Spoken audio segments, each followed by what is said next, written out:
An introduction of Jon. I'm calling you mine. All right. Jon should know better. This is the third time that we've had Jon involved in Master Gardener presentations. The first time was a fall presentation at the Arboretum with our fall workshop, and the rave reviews made us bring him back more than once. He's been practicing in the tri-state area for 33 years, so he knows his trees quite well. And he's been involved in many aspects of arboriculture, plant health care diagnosis, and treatment of woody plants. And I think what you're going to see today is quite eye-opening, and no, it was for me, things I thought that I was doing that made it look good, but basically it was shortening the life of the tree. His primary focus has been on diagnosis and woody plants for the past 10 years, and we'll just ask questions as we go, and let's welcome Jon. Thank you, everybody. Good morning. We'll see if this volume works out for all of us. So, how many folks were here last year when I gave this talk? Very many of you? All right, so I'm going to start from the beginning again, but we're going to try to do a little better job of speeding through the first half of this because the second half, which was more insects and infectious diseases, we fell off and time ran out.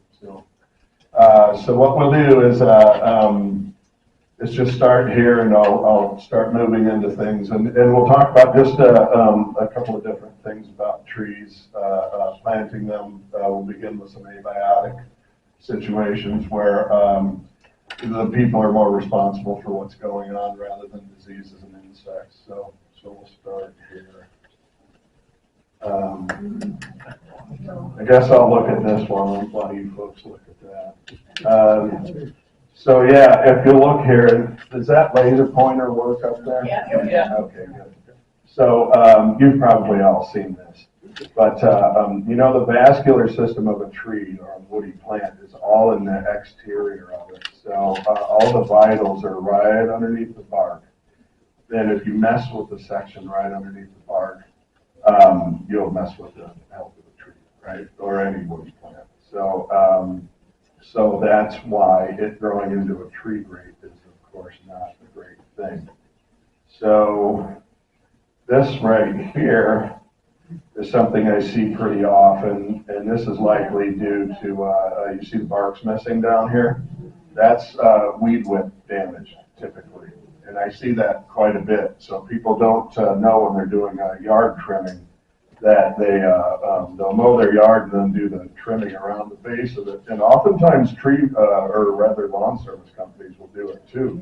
They'll hire someone that's kind of new and they're vigorous in their attempts to help you out with growing grass, but they get a little carried away with the trees, and this ruins the tree right here. So just so you know, if it's a barkless tree, this wood section right here will start to rot, and that tree will fail.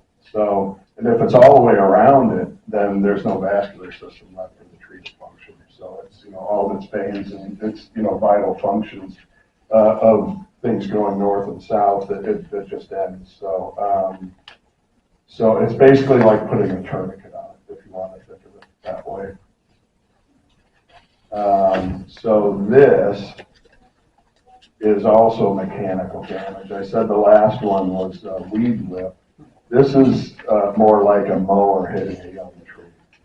So if you have a lawn service cutting your yard, or if you have a commercial situation that you're involved with, it's really important to talk to the folks that are doing the work and make sure that they know how to behave around your landscape.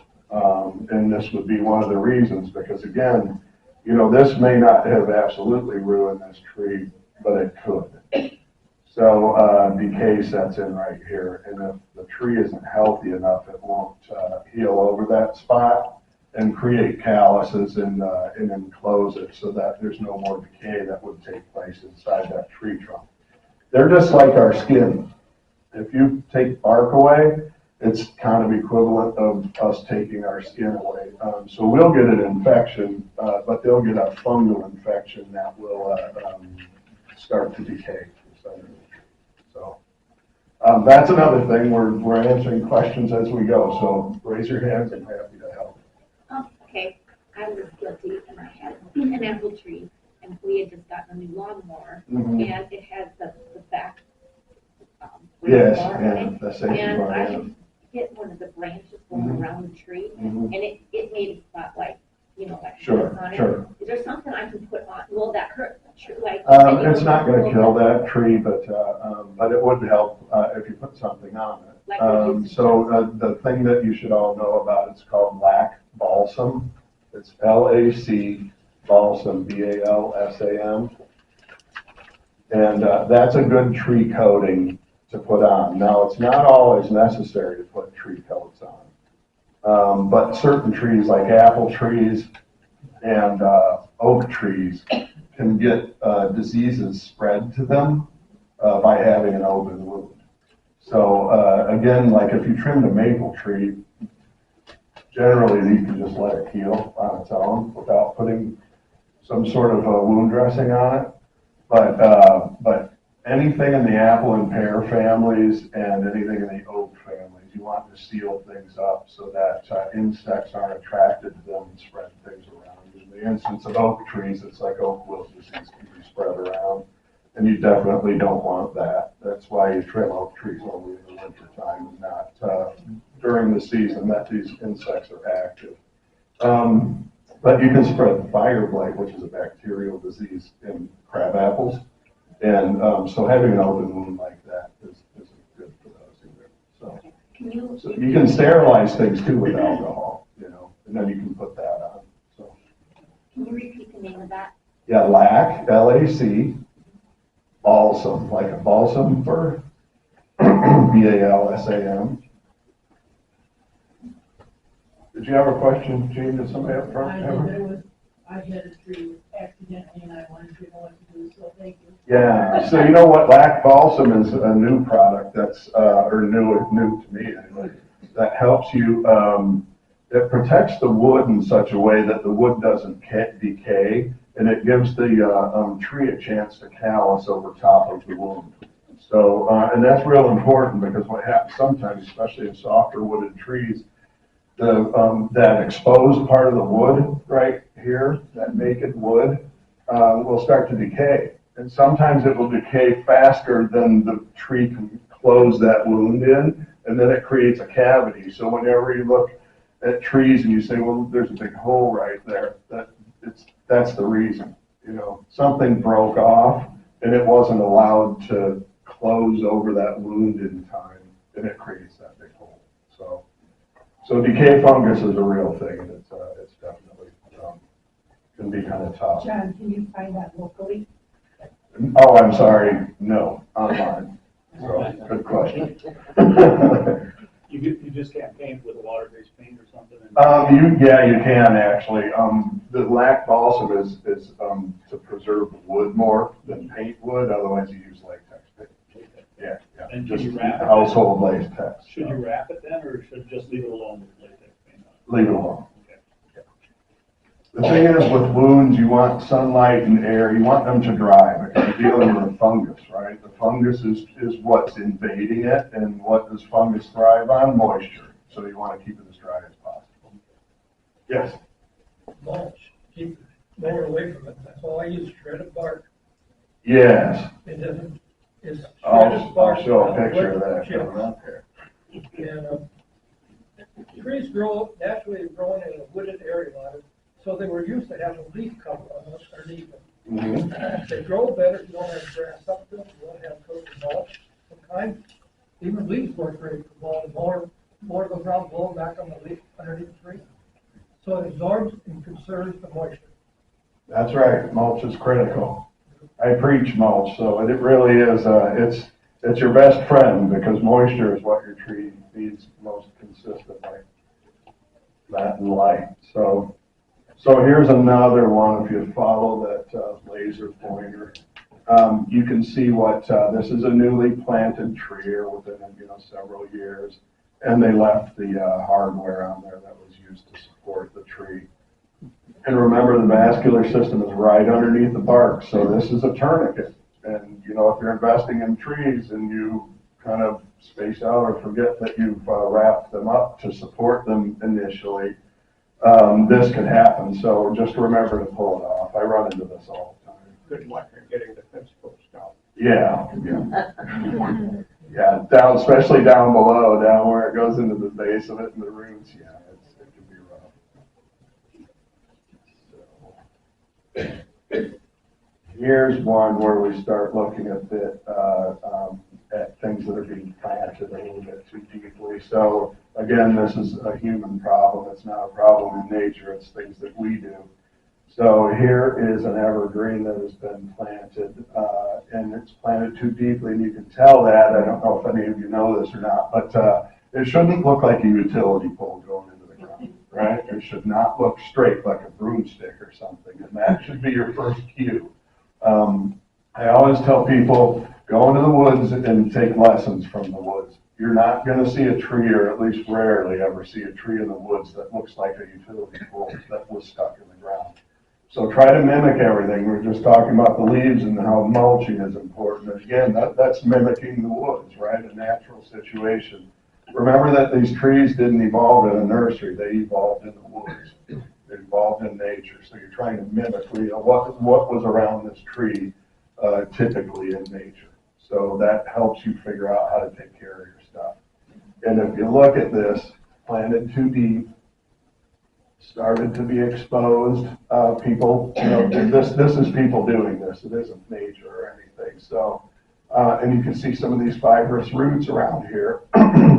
They're not supposed to wrap around the base or the crown of that root system.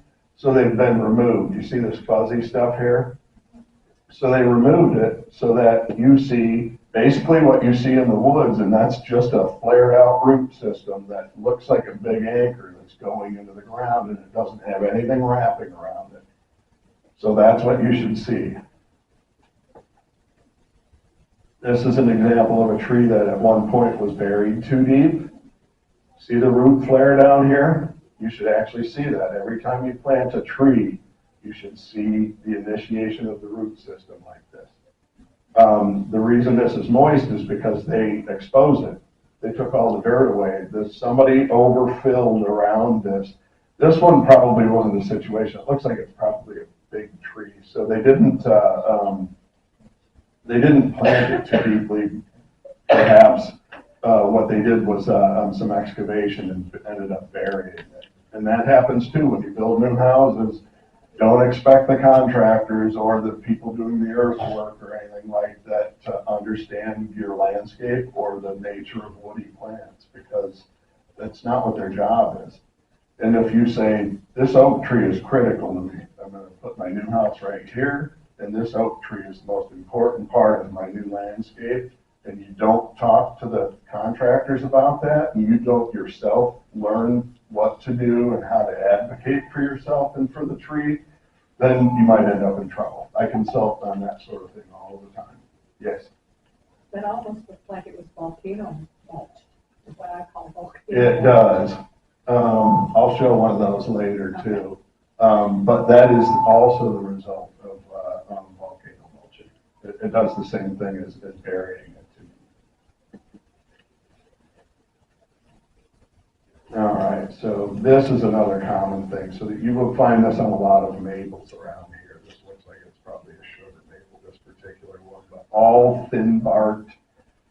If you look at a young tree and you don't see any big furrows in the bark and it isn't corky and sort of thick, then you would have a thin barked tree.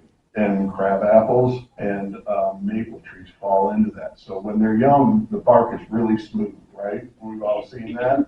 Those are really vulnerable if you take them from one place in the nursery, for instance, and then locate that tree in your yard, and you what happens is the tree ends up being in a different position than maybe it was grown up in, so that it has different bark textures and abilities to deal with winter sunshine. and this is called sun scald. So when temperatures have big fluctuations in the winter time, you might have a 40, 50 degree swing from, a daytime high to a nighttime low.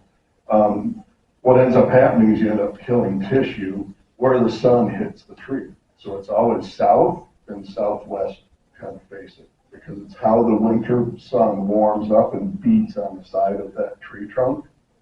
And you end up with a dead portion, which is tall, oftentimes, and pretty big like that. So I'll show you another one here. Real common. So this is that callus, that scar tissue that I'm talking about, growing around the outside. See how sort of rumpled up it is? And this is the naked wood that I'm talking about, coating with lac balsam. Because what's going to happen is, look down here. So that maple trunk wood is decaying faster than that tree can close over that wound. And if it decays to a point where it's a cavity, you're in trouble. It'll never close properly. So it has to have a good hard surface there, preserved, for that bark tissue to grow over. Will that tree make it without that injury? That tree will make it with that injury. There's a question of whether or not now it'll live. If it closes over nice in the next few years and the tree stays healthy, then yeah, it could outlast that. Because what's going to happen is you'll start with a tree this big around and you end with a tree this big. So if you sort of, you're able to put that decay on hold on a tree that's this size, and then it grows to this size, it encapsulates it, right? It compartmentalizes it. So. Is there something that's making maples die out? I had a beautiful one, and then one very big section. Yeah, now another one. Okay, that might be verticillium wilt, maybe, and that's something I'm going to cover if we keep cruising here. Okay. We all right, everybody? Yes. So when you buy, get a new tree, like, you better off to put the white, not the black tubing around it. Does that help? That's right. That's the conclusion of this. So the next thing is it shows some wrapping and how you prevent, when you have a thin bark tree, you can't predict whether or not this is going to happen. And 9 times out of 10, it feels like it does happen. Especially if you're in a full winter sun situation with a brand new young tree you've just transplanted and it has smooth bark, right? So what you do is wrap it with either something white, plastic, or you can use this paper product to tree wrap it. And that just sort of deflects that winter sun. So you don't want it to be black because that'll create heat, right? So make sure it's white or paper. When should you take that paper off? You can absolutely take it off every year. I don't know, can I do that now? Yeah. Okay. Mhm. Yeah, I usually take things off like in April when things are starting to kind of move along.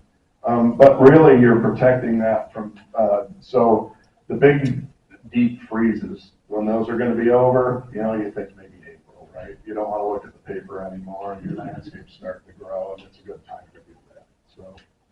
So you just want the deep freezes away. Now that's not the only thing. So we looked at this, where it's creating a wound. There are other things that create wounds too, right? So has anybody seen this pattern right there and wondered what it is? It's yellow belly sapsucker. It's a woodpecker, yes. I lost an ash tree that there was a woodpecker on it, and I went and there were holes all over it, so I had to take it down. Yeah, it's now if it was an ash tree, you sure it wasn't emerald ash borer, because they create holes too. Yeah, but there was a woodpecker on it, but they said it was probably emerald ash borer. Yeah. I mean, it's just that hit all of them, Well, they say all the ones that weren't woodpecker treated. will go after dead wood, they said. Yeah. What's that now? Woodpecker will go after the dead wood. Yeah, they also go after insects that are in there. So when they attack trees that have emerald ash borer or two-line chestnut borer or bronze birch borer, they know that insect larva is in there chewing and eating, and they want to eat it, right? So they go after it, and so they're attracted to them for that reason. So that's what a yellow belly sapsucker damage looks like. And it's those horizontal patterns right there. See that? They always do that. So even if you see a partial, like this right here, and nothing else was there, but it looked exactly like that, that wouldn't be an insect doing that. That would be this bird doing that. Do they go after certain trees? They don't kill it, but it's, it's not great for it, but I've seen trees that are perfectly alive that are covered head to toe with these things. So, yes. Do they go after specific trees? No, they do like thin barked trees, and they do go after sort of a group of specific trees. You see them oftentimes in different pines, and you'll see them like Scots pines. They love Scots pines. You'll see them in Austrians. You see them oftentimes on the thin barked trees that I was just talking about. So crab apples, maple trees. You see them in all of those. So, yes. Any recommendations to keep them away? You know what? I don't have one. Yell at them? Yeah, that it's oftentimes it's up high, and they don't usually damage too much. The most damage I've ever seen is usually in like a pine tree. Sometimes they really go nuts, and there's a lot of oozing, and you see that they do more sustained damage in those, it seems like, than deciduous trees.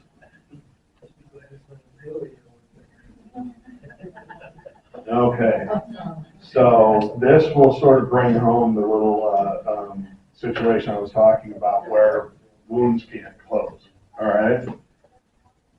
It's the job of this guy right here to keep that cavity open because they use it, right? And squirrels know that it'll close if they don't do something about it. So look at these teeth marks. So what he does, he or she, is continually chew back. Here's that callus I was talking about, right here, probably right here, though I can't tell that. That might be hardwood, I don't know. But you can see it a little better over here. They keep nibbling it away so that it can't close. And as long as it doesn't close, they have a home, right? So that's a good illustration of how a tree tries to close over a wound, but there are certain obstacles to it, one of which would be a squirrel, right? And another one is a cavity, like that hole. That tree it would take decades for that tree to try to close over a vacant hole like that. They just don't, the bark doesn't have anything to grow on, so it keeps kind of going inside the hole instead of just coming over and closing it, right? So that's a good illustration of how that works. So now we're going to go into a little bit of how animals. Now we talked about how humans damage things. This is a bit of a little period of a few slides where you can see how animals damage it. So see the squirrel. So rabbits and deer and squirrels. They all do damage to bark. So this is squirrel. This is a honey locust tree. That's squirrel damage. Here is this, right? See how you always know because they can only reach a certain height when they're eating, So it looks like they trimmed it right along there. And they didn't trim it along there because all these little branches are still here. Otherwise, they would have been removed. So a deer did this, or many deer did that. Well, it looks like they used to level. What's that? It looks like they used to level. It does, doesn't it? But if you look at that, there's a reason for it. They can get to a certain point and then it stops. So here's a good one that I learned a long time ago that you would know if you were having browsing done on your woody plants. This stick was broken, all right? So you can see it's kind of got a rough tear. See that angle right there? That's a typical bite, all right? So rabbits do it, deer do it, yeah. They just shear it right off at an angle. So if you see this on your landscape plants, you'll say, oh yeah, I have friends doing that.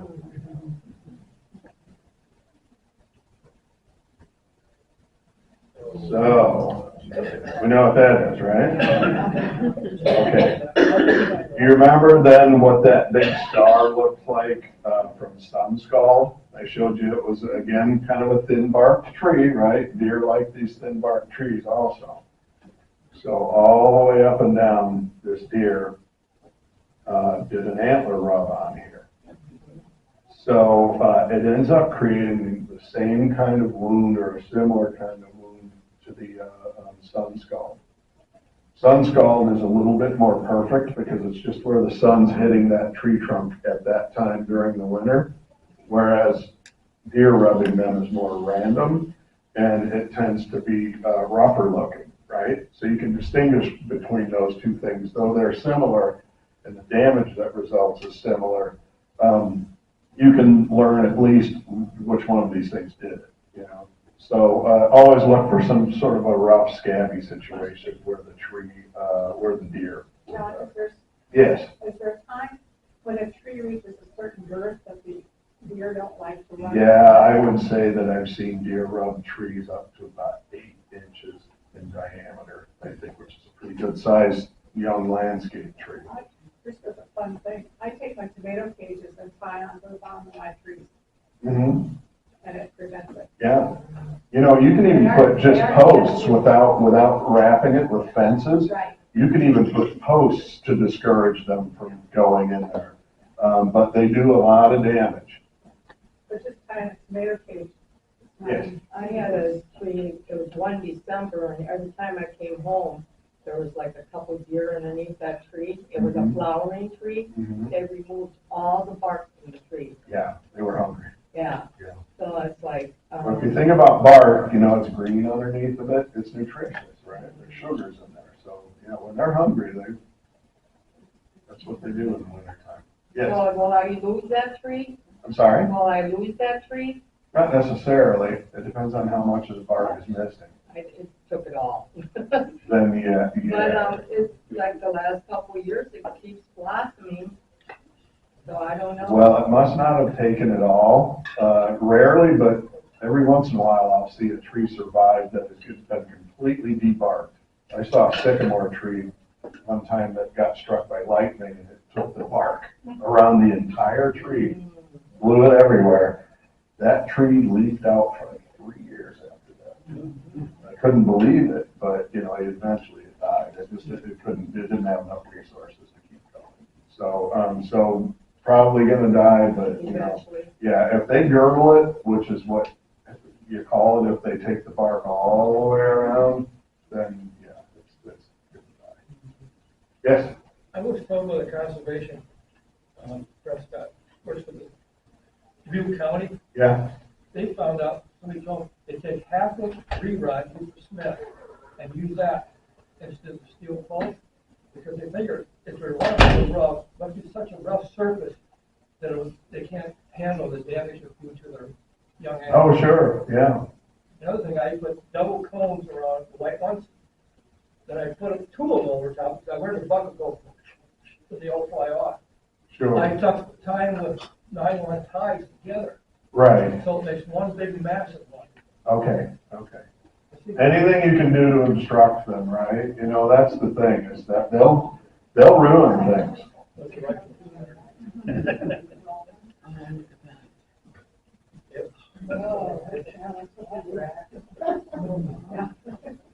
So, here's a big chunk of bark missing, right? So you'll see what else does it. Horses. Oh, yeah. Yeah, horses really like to debark trees. And they'll do it to a gigantic mature tree. Yeah, in a half hour. We try to keep skipping. I think we've done a little bit, done this a little quicker than we did last time. So here's another situation that happens with, you know, we just showed a horse, which gnaws on the bark. Typically what happens with cattle, they might break things off and chew things a little bit, but what happens more often is if you set them up in a woody situation, or, wooded situation, they wear away the soil pretty bad, so it's trampling the soil. I don't have a big section on soil compaction in this, but that is another thing that is not caused by, an insect or an infectious disease. It is caused by either human traffic, which is, like a path or something, like a walking path, or if you have livestock in something. So you have to remember the heavier you are and the smaller your footprint, the more you're going to push the soil down, and soil compaction really wrecks root systems. And root systems, I often call those the heart and lungs sort of plants, because it's below ground, people tend not to think too much of them, but they're absolutely critical. And if you don't have a healthy root system, which is why we mulch, if you don't have a healthy, good root system to support the top of a tree, you're going to have problems. What about erosion? You bring dirt in and cover them up? So it isn't going to kill it to leave it like this, but yes, it does cause erosion because of the trampling and because there's no grass or mulch there to kind of keep things held intact. In a situation like this, you would put a thin coat of dirt over top of it and then mulch, or you can just mulch right over top of it, because that's going to ultimately turn into dirt anyway. So the simplest thing, but what you can't do, another thing that's not on here is on a root system, you can't mess with where a root system establishes itself. So if the ground level is right here and you say, okay, this is the top of the ground, this is the trees planted in here, it's perfectly, has a root flare, and it has, this is the top of the ground as far as this tree is concerned. If you add soil on top of that, then you block off part of that root system from what its air contact that it had originally. So root systems use oxygen, and it has to be exposed to the air. That's why you can't put a root system underwater. It loses contact with oxygen. So it has to dry out to some extent. It gets wet and it dries out, it gets wet and it dries out. I'll have a little bit on that coming up here too. You have to know what your tree can deal with and plant it in an appropriate area, so that it's either maybe not too wet or too dry. Some trees evolved in upland situations, some evolved in swampy situations, and you need to know your landscape, and you need to know what the tree is that you're desiring to plant in there, and figure out where to put it accordingly. Then we have those guys, right? That's the end of our animal section. So they're powerful, and I saw one right down by the river over here. Trying to remember, by Miller Park, or maybe it was in Miller Park, or right next to it. There was a cottonwood that was probably this big around. It was huge, and a beaver all the way around it, so they're powerful. They can take down really big trees. Let's see. So now we'll go into something that's a little bit different than what we've been talking about. So it's there's the possibility of things like chemical damage. And chemical damage results from humans using herbicides or different pesticides, but primarily herbicides. And also when you use salt on sidewalks and things like that, that kind of does the same thing. It has a different pathway. It goes through the root system and absorbs the salts rather than it being on top. Although these days they spray some salt solutions and it goes on top of trees too, so it can wreck evergreens. So this is called cupping. And if you see anything that looks like this, 9 times out of 10, well, maybe not that often, but it's oftentimes chemical damage. And that happens when like your lawn gets sprayed for weeds, and they do it at a time of day where it's really hot out and it's a little bit windy, and the stuff that they're spraying will volatilize, and that means that it just turns to a gaseous state. So now the herbicide isn't liquid and falling to the ground anymore, it's a gas, and it's flying all over the place, and it lands on trees, and makes them do this. It oftentimes doesn't kill them, but this is what it looks like. This is what it looks like with an evergreen. So there's a couple of different, this isn't the only thing it looks like, but those are two good examples of you say, now that's an odd looking, that's weird looking growth, right? Both of those were. So that's weird. Not necessarily, no. Usually it just damages them. So these herbicides are created, and usually when you get a drift like this, they're not intended to kill a tree, they're intended to kill grass. So it just ends up on the tree and sort of, it doesn't have the capacity to kill it in the same way because these are big established woody plants, right? So they're different than grasses. And it'll kill the grasses, but it won't kill that, or the weeds and grasses. Yes? How does that affect fruit that's on that tree? I'm sorry? How does that affect fruit that's on that tree? That's a good question. Probably distort it like that a little bit, like in the same sort of nature, I would think. Except for there's a possibility that it wouldn't do anything to it visually. I wouldn't use the fruit from a tree that ended up with herbicide damage like that. Not for that year, anyway.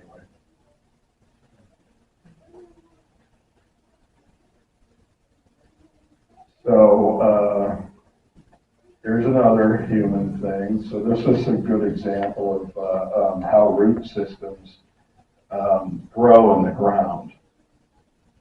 They grow in a disc, even with a big tree like this, 2-3 feet down into the ground, and that root system is basically kind of done. So what they do is they grow in these gigantic discs out much farther even than the drip line. Everybody learns that the roots go out to the drip line. They go way past it typically. And they're just not very deep, and they're like a gigantic disc. So when you do anything to the soil that's anywhere from 1 to 3 feet deep, you could be disturbing a major part of a tree's root system because it isn't down here, it's all the way up here. So when you see what they did, this is a sidewalk, so this is a slightly different situation, but let's say that this was never here and this was just dirt everywhere around this tree, and you took a slice right through there, it's like a piece of pie, right? If the tree trunk is at the center of this circle and you sliced it right next to the tree trunk, you just eliminated 45% of the root system of that tree. So think about the heart and lungs thing again, it's like taking a lung away, right? So what's the tree going to do? Well, it's not going to do well.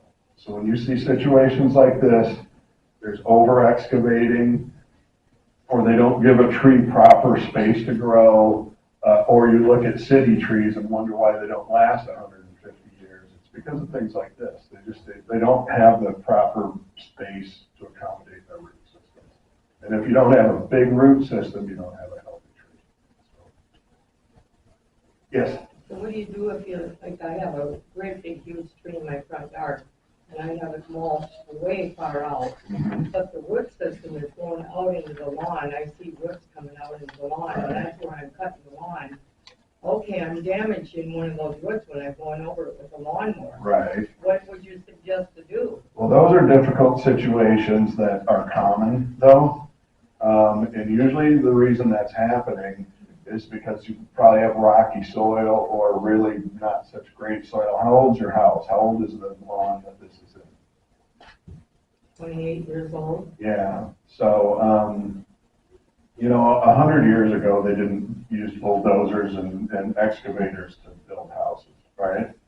Now they do it, and they scrape soil.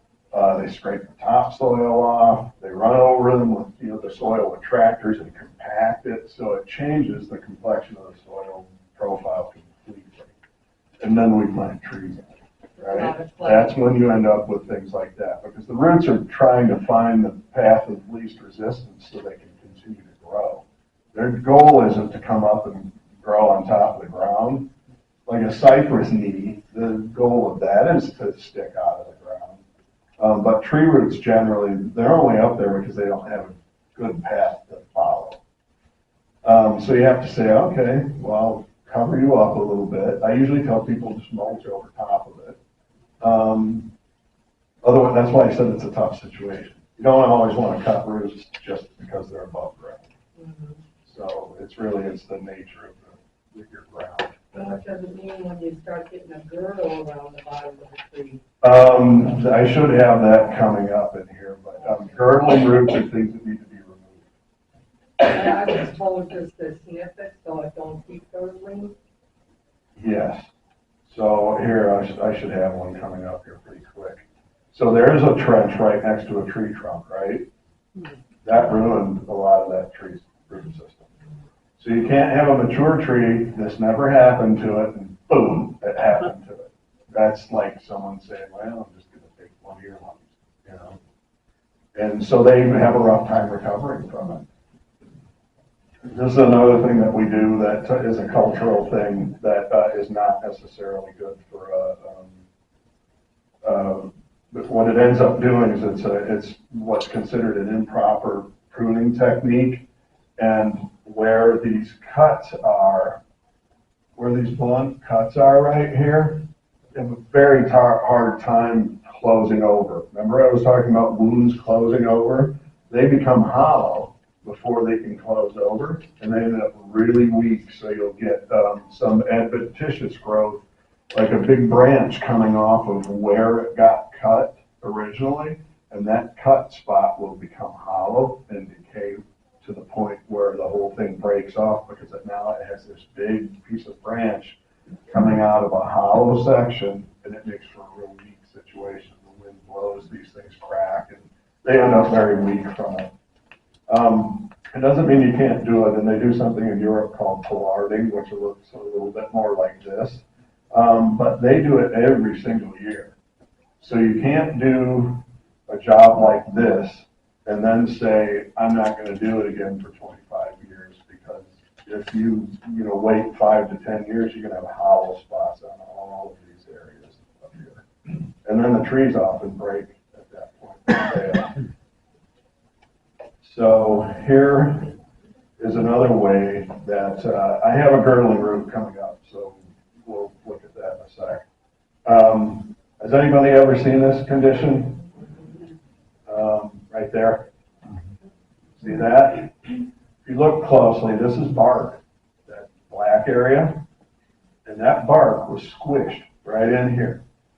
So this intact woody area is down in here, isn't it? It's not up here, it's down here.